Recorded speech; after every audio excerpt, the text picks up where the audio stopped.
একজন গৃহিণীর প্রতিদিনের ছোট ছোট যেসব অভ্যাসের মাধ্যমে ঘরবাড়ি সবসময় পরিষ্কার পরিপাটি করে গুছিয়ে রাখা যায়, আজকের ভিডিওর মাধ্যমে আপনাদের সাথে শেয়ার করব।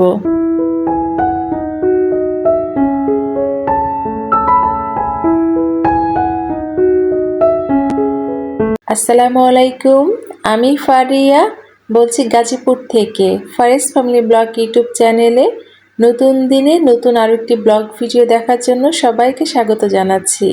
কাছে এবং দূরে যে যেখান থেকে আমার আজকের এই ভিডিওটি দেখা শুরু করেছেন, আশা করি সবাই আল্লাহর অশেষ রহমতে ভালো আছেন, পরিবার পরিজন নিয়ে নিরাপদে আছেন।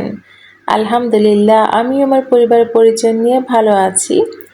আজকে আপনাদের সাথে শেয়ার করব আমরা যারা গৃহিণীরা আছি আমরা কিভাবে আমাদের বাসাটাকে সবসময় পরিষ্কার পরিপাটি করে গুছিয়ে রাখতে পারি আমাদেরই ছোট ছোট কিছু অভ্যাসের মাধ্যমে প্রতিদিনের।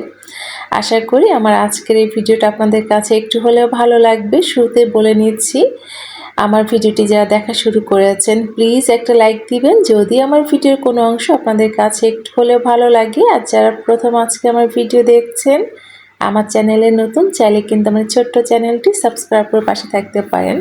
ঘরবাড়ি সবসময় পরিষ্কার পরিপাটি করে গুছিয়ে রাখার সবচেয়ে সহজ এবং কার্যকারী টিপস হচ্ছে ঘুম থেকে উঠেই বিছানাটাকে পরিপাটি করে গুছিয়ে নিতে হবে। বিছানা গোছানো থাকলে কিন্তু দেখবেন ঘরটা গোছানো লাগে দেখতে। আর সবসময় চেষ্টা করবেন সপ্তাহে অন্তত একদিন বিছানা চাদরটা পরিবর্তন করতে। তবে যাদের বাসায় ছোট বাচ্চা আছে তখন কিন্তু দেখা যায় সপ্তাহে 2 দিন বিছানা চাদরটা চেঞ্জ করতে হয়।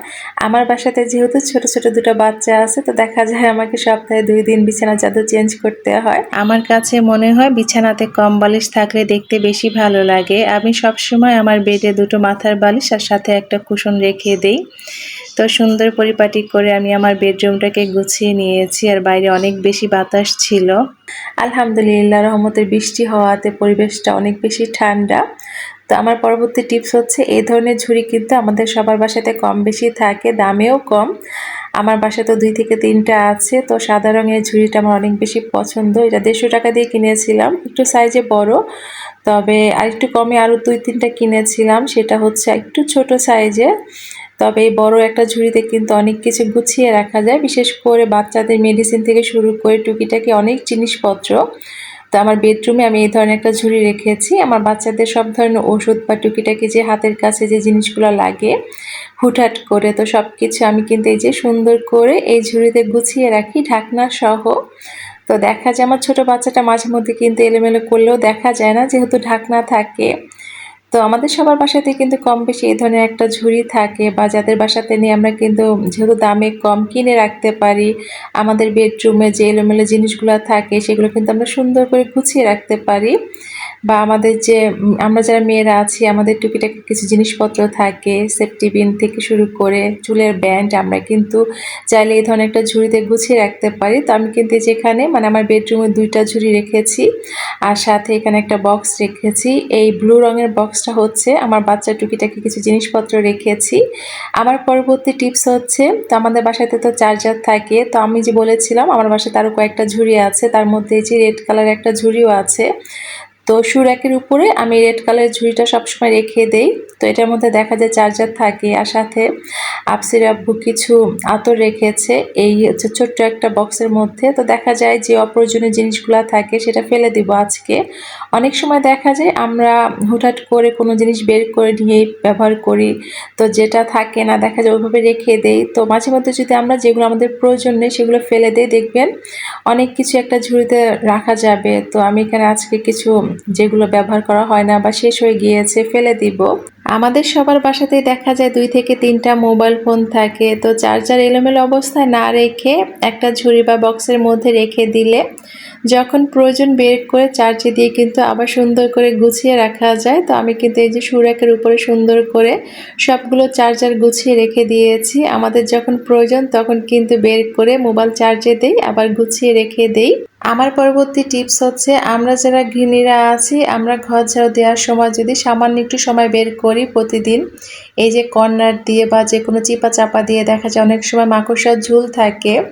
তো একসাথে জমে গেলে কিন্তু দেখতে খুবই খারাপ লাগে, যার জন্য ঘর ঝাড়ু দেওয়ার সময় সাথে সাথে মাকড়সার ঝুলটা পরিষ্কার করে নিলে দেখবেন বাসাটা সবসময় পরিষ্কার লাগবে। আমার কাছে ঘরে মাকড়সার ঝুল জমাটা একদমই ভালো লাগে না। তো দেখা যায় আমি সবসময় ঘর ঝাড়ু দেওয়ার সময় বা রাতেও যদি আমার চোখে মাকড়সার ঝুল চোখে পড়ে আমি সাথে সাথে পরিষ্কার করে নিই। আর এই হচ্ছে আমার এলোমেলো ড্রয়িং রুম। তো দেখা যায় দিনে 2 থেকে 3 বার কিন্তু আমাকে ড্রয়িং রুমটা গোছাতেই হয়, তবে আমি সাথে সাথে গুছিয়ে নিই যখন আমার বাচ্চারা এলোমেলো করে। শুধু আমি না, আমার সাথে কিন্তু আমার বাচ্চারা আমাকে কাজে সাহায্য করে। তো যাই হোক, আমার এই ছোট্ট কিউট টি টেবিলটা নিয়ে কিন্তু একটা আপু কমেন্ট করেছিলেন যে আপু তুমি তোমার সাইডে যে ছোট্ট কিউট টি টেবিলটা আছে একটু ডিটেলস বলে দিবে। তো আপু এটা হচ্ছে একটা গোল্ডেন কালারের টি টেবিল, খুবই ছোট তবে দেখতে অনেক বেশি সুন্দর।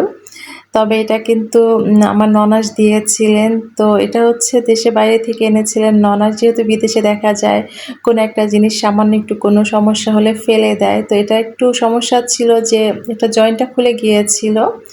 তো পরে আফসির আব্বু আমার ননাসকে বলেছিলেন যেটা নিয়ে আসবা, এখানে আনার পর আমি এটাকে ঠিক করব। পরবর্তীতে এটা সুন্দর করে ঝালাই করা হয়েছে। তো ঝালাই করে যে এটা কিন্তু এখন একদমই নতুনের মতো হয়ে গিয়েছে, খুবই কিউট দেখতে আসলে জিনিসটা, আমাদের তো ভীষণ পছন্দের। তো অনেক আপুরা কিন্তু আমার এই ছোট্ট কিউট টি টেবিলটা পছন্দ করে। তো আমি এখানে দেখা যায় ড্রয়িং রুম এক কর্নারে রেখে দিই, একটু সাজিয়ে রেখে দেই। তো যাই হোক, এই তো আমি এখন ড্রয়িং রুমটা গুছিয়ে নিব। তো যাদের ছোট বাচ্চা আছে আমরা কিন্তু ছোটবেলা থেকে বাচ্চাদেরকে শেখাতে পারি যে তোমরা তোমাদের নিজের জিনিসগুলো গুছিয়ে রাখবে। ছেলে সন্তান হোক বা মেয়ে সন্তান হোক, ছোটবেলা থেকে যদি বাচ্চাদেরকে মায়েদের সাথে সাথে কিছু কাজে উৎসাহিত করা যায়, বড় হলেও সে বাচ্চাদের কাজের প্রতি আগ্রহ থাকবে, একটু গোছানো শিখবে। আমার কাছে তো মনে হয় সবচাইতে কম সময় লাগে ড্রয়িং রুম গোছাতে। তো এলোমেলো কুশনগুলোকে যদি আমরা একটু সোজা করে রাখি বা সোফার কভারটাকে যদি আমরা একটু টান টান করে রাখি, তাহলে কিন্তু দেখবেন দেখতে মনে হবে যে হ্যাঁ আমার ড্রয়িং রুমটা সুন্দর গোছানো। হুটহাট করে মেহমান চলে আসলে কিন্তু তখন আর টেনশন থাকে না। আমার যেহেতু ড্রয়িং রুমের পাশে ডাইনিং এরিয়া, তো দেখা যায় সব সময় একটু পরিষ্কার রাখার চেষ্টা করি। বিশেষ করে ডাইনিং টেবিলের উপর আমি খুব বেশি কিছু রাখি না। আমার কাছে মনে হয় ডাইনিং টেবিলের উপরে যত কম জিনিস রাখা যায় ততই ভালো। আর আমার যেহেতু ডাইনিং রুমেই হচ্ছে আমার ডিপ ফ্রিজ আছে, তো দেখা যায় গ্লাস বা জগ আমি ডিপ ফ্রিজের উপরে রেখে দেই। আমি ডাইনিং টেবিলটা একটু ফাঁকা রাখারই চেষ্টা করি, দেখা যায় একটা ফ্লাওয়ার ভাস রেখে দেই। আমার মাসে 2 বার টেবিল ম্যাটটা চেঞ্জ করা হয়, যেহেতু আমার বাসায় ছোট দুটো বাচ্চা আছে, বাচ্চারা একটু বেশি ময়লা করে, তো আগেরটা ওয়াশে দিয়ে দিব। আর এটা বেশ কিছুদিন আগে কিনেছিলাম মিরপুর থেকে, মোটামুটি কম দামে পেয়েছিলাম, তো এটা বিছিয়ে নিলাম। তবে ডাইনিং টেবিলের উপরে একটা ট্রে দিয়ে 6টা গ্লাস এবং একটা জগ রেখে দিলেও দেখতে ভালো লাগে। আসলে আমরা যারা গৃহিণীরা আছি আমরা সবাই কিন্তু কম বেশি ঘর সাজাতে পছন্দ করি, সবারই টার্গেট থাকে আমাদের বাসাটা সবসময় থাকবে পরিপাটি গোছানো। তাই আমাদের ছোট ছোট কিছু অভ্যাসের মাধ্যমে কিন্তু আমরা আমাদের প্রিয় বাসাটাকে সবসময় পরিপাটি করে গুছিয়ে রাখতে পারি। এই টিপসগুলো দেখা যায় আমাদের সবারই কম বেশি জানা, তবে ভিডিওর মাধ্যমে মাঝে মধ্যে দেখালে হয় কি হয়তো আমাদের অনেকেরই স্মরণে থাকে বা অনেকেই মিল পান যে হ্যাঁ আমিও তো আমার বাসাটাকে এভাবে গুছিয়ে রাখি, যার জন্য আপনাদের সাথে আজকে শেয়ার করা। আমি আমার ছোট বাচ্চা নিয়ে সবসময় চেষ্টা করি আমার পুরো বাসাটাকে একটু গুছিয়ে রাখার জন্য, যতটুকু সম্ভব যেন হঠাৎ করে বাসায় কেউ আসলে বলতে না পারে যে ছোট বাচ্চা নিয়ে খুব এলোমেলো অবস্থায় থাকে। আমরা যারা মেয়েরা আছি বা গৃহিণীরা আছি খেয়াল করে দেখবেন আমরা যখন বিয়ের আগে বাবার বাড়িতে থাকি, বাবার বাড়িটাও কিন্তু আমরা নিজেদের মতো সুন্দর করে পরিপাটি করে সাজিয়ে গুছিয়ে রাখি। আবার এই যে বিয়ের পরে স্বামীর বাড়িটাও কিন্তু আমরা চেষ্টা করি মনের মতো করে সুন্দর করে সবসময় সাজিয়ে গুছিয়ে রাখতে, পরিপাটি করে রাখতে। আচ্ছা বলেন তো কে কে আছেন টিউশনির টাকা জমিয়ে বাবার বাড়িতে ঘর সাজানোর জন্য জিনিসপত্র কিনেছেন, আবার এই যে বিয়ের পরে শ্বশুর বাড়িতে বা স্বামীর বাড়িতে বসেও টাকা জমিয়ে ঘর সাজানোর জন্য জিনিসপত্র কেনেন।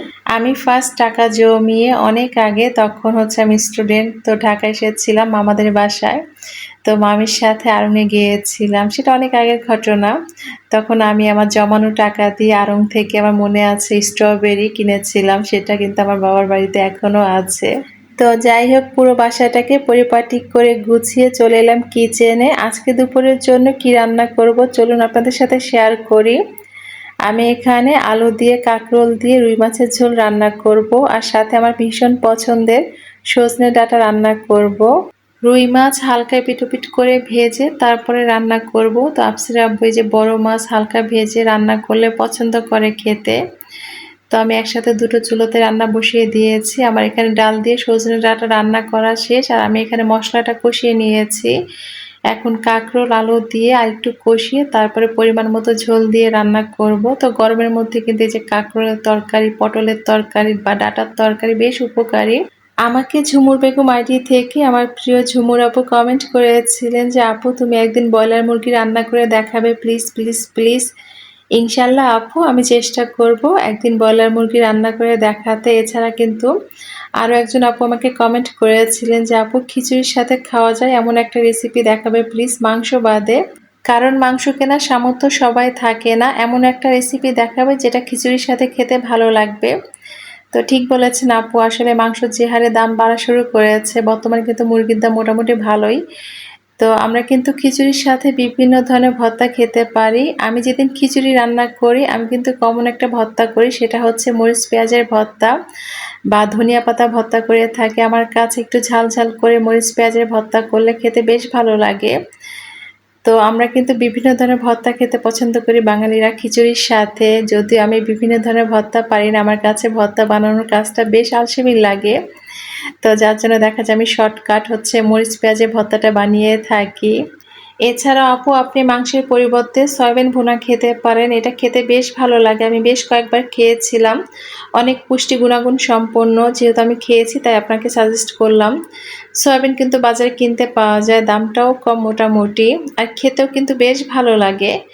তো যাই হোক, আমার আজকে দুপুরের জন্য এই যে মাছ দিয়ে কাঁকরোল দিয়ে আলু দিয়ে ঝোল করেছি, আর সাথে ডাল দিয়ে আমার খুবই পছন্দের সজনে ডাঁটা। সজনে ডাঁটা কিন্তু আমাদের শরীরের জন্য ভীষণ উপকারী, বিশেষ করে যাদের শ্বাসকষ্ট সমস্যা আছে তারা কিন্তু বেশি করে সজনে ডাঁটা খেতে পারেন। আমার মায়ের যেহেতু শ্বাসকষ্ট আছে, তো মা কিন্তু আলহামদুলিল্লাহ সজনে ডাঁটা খেয়ে অনেক বেশি উপকার পেয়েছে। আমি বেশ কয়েকটা ভিডিওতে দেখেছি সজনে ডাঁটা কিন্তু আমাদের শরীরের জন্য অনেক বেশি উপকারী, বিশেষ করে যাদের ডায়াবেটিস আছে তাদের জন্য অনেক বেশি উপকারী। তো যাই হোক, মাঝখানে অনেকটা সময় পার করেছি, চলে এলাম এখন এই যে কাপড় ভাঁজ করার কাজ করতে। আর এই কাজটা করতে আমার বরাবরই ভীষণ আলসেমি লাগে। তো দেখা যায় আমাদের বাসায় যাদের ছোট ছোট বাচ্চা আছে, বাচ্চাদের কাপড় অনেক বেশি জমে, আর আমি যেদিন মেশিনে কাপড় দিই একটু বেশি করে দেই। এই যে পাহাড় জমে গেছে কাপড়ে, তো কাপড়গুলো আমি এখন ভাঁজ করে নিব। অনেকেরই কিন্তু স্বভাব থাকে বিছানার উপর কাপড় রেখে দিতে বা চেয়ারের উপরে কাপড় রেখে দিতে। তো কাপড় না জমে যদি আমরা সাথে সাথে ভাঁজ করে রাখি তাহলে কিন্তু আমাদের বাসাটা কিন্তু গোছানোই লাগবে দেখতে। আর এই কাজগুলো বড় বড় আমাকেই করতে হয়। সবার কাপড় আমি ভাঁজ করে জায়গায় রেখে দেবো এখন। তো দেখা যায় ছোট বড় অনেকগুলো কাপড় আলাদা আলাদা করে ভাঁজ করে রেখে দিতে মোটামুটি অনেকটাই সময় লাগে। আর এখন যেহেতু বেশ রোদ ওঠে, তো দুপুরের দিকে কাপড় ধুয়ে দিলে কিন্তু সুন্দর বিকালের মধ্যে শুকিয়ে যাবে। আর এই যে কাপড় ভাঁজ করার কাজগুলো যদি আমরা রাতে করে নেই তাহলে দেখবেন দিনের বেলাতে কাজের প্রেশারটাও কমে যাবে। আবার হুটহাট করে মেহমান চলে আসলে বিছানার উপরে বা চেয়ারের উপরে কাপড় পরে থাকা নিয়ে কিন্তু বিব্রতকর পরিস্থিতিতে পড়তে হবে না। তো আমি দেখা যায় বেশিরভাগ সময় রাতে কাপড়গুলো ভাঁজ করে রাখি। আমার যেহেতু ছোট বাচ্চা আছে, তো দেখা যায় দিনের বেলাতে বাচ্চাকে নিয়ে কাজ করতে গেলে খুব দুষ্টামি করে। এই যে আমি কাপড় ভাঁজ করে রেখে দিয়েছি, এখন যদি আমার ছোট্ট ছানা আমার সাথে থাকতো সে কী করতো জানেন, সব কাপড়গুলো ফেলে দিত, এদিক ওদিক করে ছুঁড়ে বা নিচে ফেলে দিত বা এলোমেলো করে ফেলতো। যার জন্য দেখা যায় আমি রাতের বেলাতে এই কাজগুলো করে থাকি। আমার বাচ্চা যখন ঘুমাতে যায় তখন কিন্তু এই যে আমি সুন্দর করে সবগুলো কাপড় ভাঁজ করে নেই।